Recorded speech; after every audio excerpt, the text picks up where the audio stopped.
Alright, welcome back. So now let's play with the next book, which is SQL Injection store block.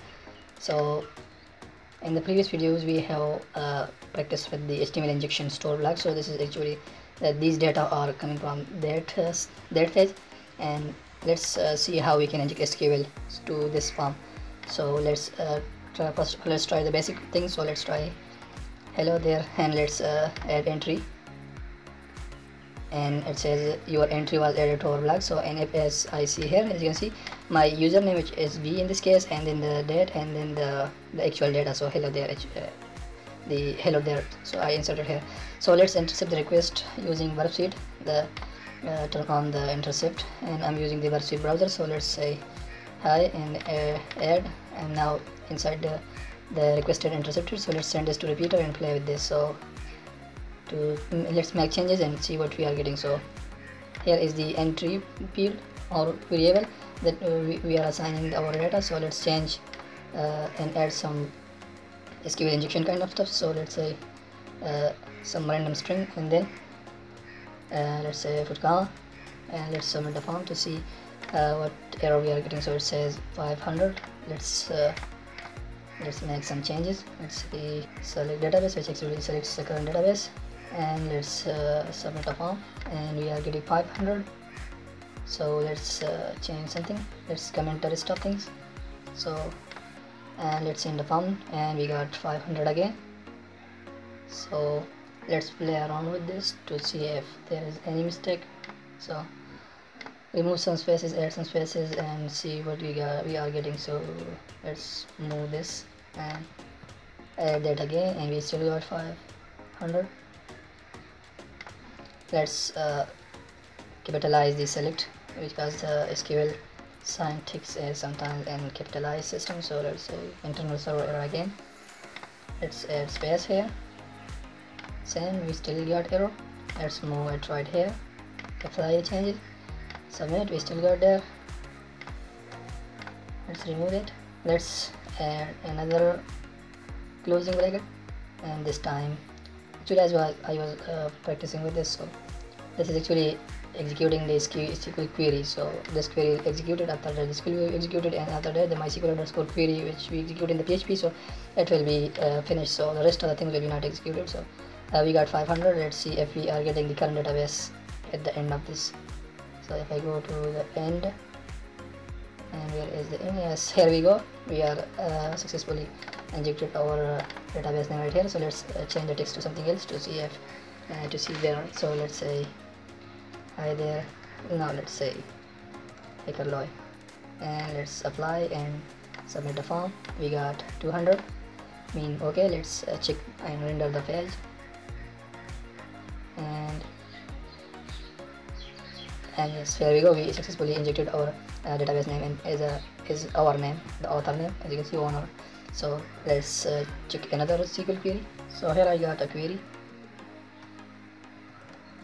Let's paste this. This query select the table name from information schema and information underscore schema tables, where table schema is bWAPP. So selecting the bWAPP database, and then limit is 0 of 1. This means it will select only one. So let's apply this and submit. So it will select one table from bWAPP database, and then insert it as our username. So let's see, we got an error seems like, and yes, we got error. Let's add some spaces, and still got error, and the same thing that goes here. So let's add the second ending brackets, and this time we got 200, and let's render the page there, and to see if we have successfully injected our table name. So the first table it is block actually. So the first table is in the bWAPP is block. So let's try the second one, and it will be 1. We are selecting number 1 on the index space. It is number 2. You might be familiar with arrays, so it is like that. We are selecting number 1, which is normally, if we count normally, it is number 2. So here we got 200. Now let's refresh and see what is the next. So as you can see, heroes, this is the second table in the bWAPP database. And if you know about the databases in this MySQL server, then you can select other databases as well. So let's try to see. let's say I have a basic database, and let's Laravel, so let's go for that, and let's apply this. I'm selecting one database from Laravel, one table from Laravel database, so let's see, and it is empty, so I think there is no table in this, so let's change it to again to bWAPP, and let's change the limit to, let's say, from 4 to 4, so from 4 of 1, so it will select fifth number table in the bWAPP database, so we got visitors, so it is actually visitors. Now let's try the next query, which is select password from MySQL.user, where user is root, so we are checking the root user password, and let's apply this and see if it is going to work or not. So oh no, it's not working. It's we got 500. Let's change this password to something else, let's say username, and submit. We still got 500. Let's select the current users table, which is, for that the query will be select let's say login from users, and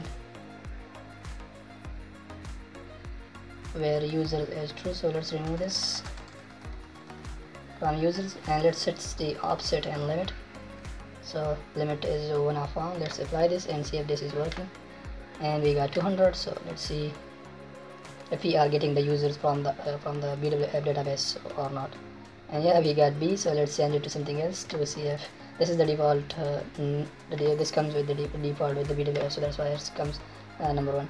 So let's change it to 2 to see if yes, we got 200, to see if we are getting something else or not. So let's wait for this to render, and yes, let's see, yeah, we are getting AIM, which is some user. Just change it to 4, and apply the changes and send a query. We got 200. Let's wait for this to render the page, and let's see if we are getting something or not. It is again AIM, so maybe this means something.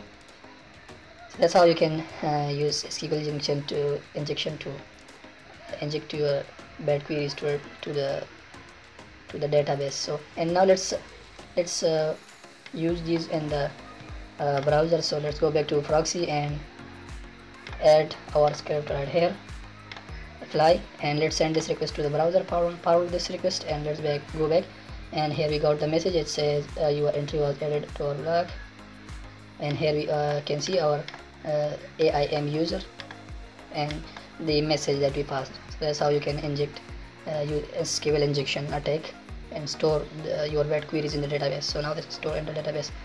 Even if I visit this page again, let's off this, and let's go, and here we go, we are storing this, so we injected our bad queries to the database. So thanks for watching, and I will see you in the next one.